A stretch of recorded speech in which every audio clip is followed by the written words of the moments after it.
can't wait. Thanks, AC. New tonight, religious leaders demand an end to the death penalty in Indiana as we close in on the scheduled execution of convicted killer Joseph Corcoran. IT-Mate's Kat Sandoval spoke to protesters at the state capitol, calling on Governor Eric Holcomb to step in. The protesters are making an impassioned plea to end the death penalty. And if the governor goes ahead with Corcoran's execution, it will be the first time in 15 years since the state executed a man.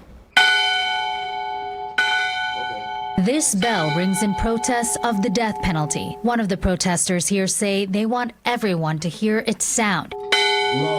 He says the Delaware bell echoes.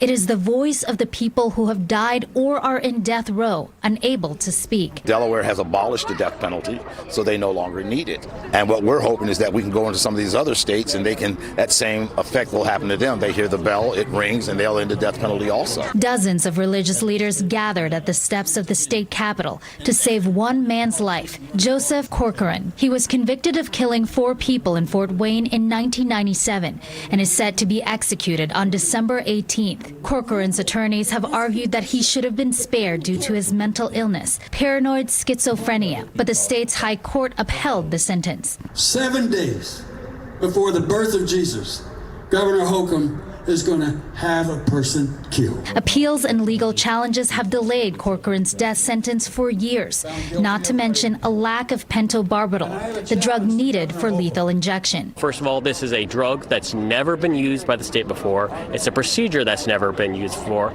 and we do not know where the drug has been procured from. The drug has been used in Terre Haute in the past during federal executions.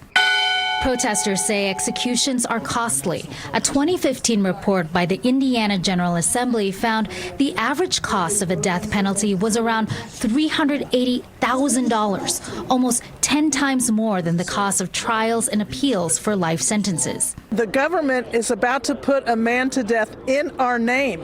We have input, we have influence, so we are living in a democracy.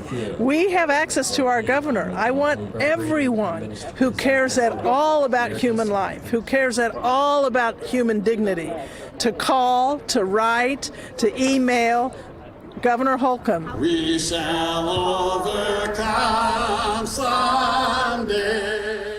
The protesters here are hoping their message gets communicated to Governor Holcomb, and they plan to continue their mission by reaching out to Governor-elect Mike Braun as well.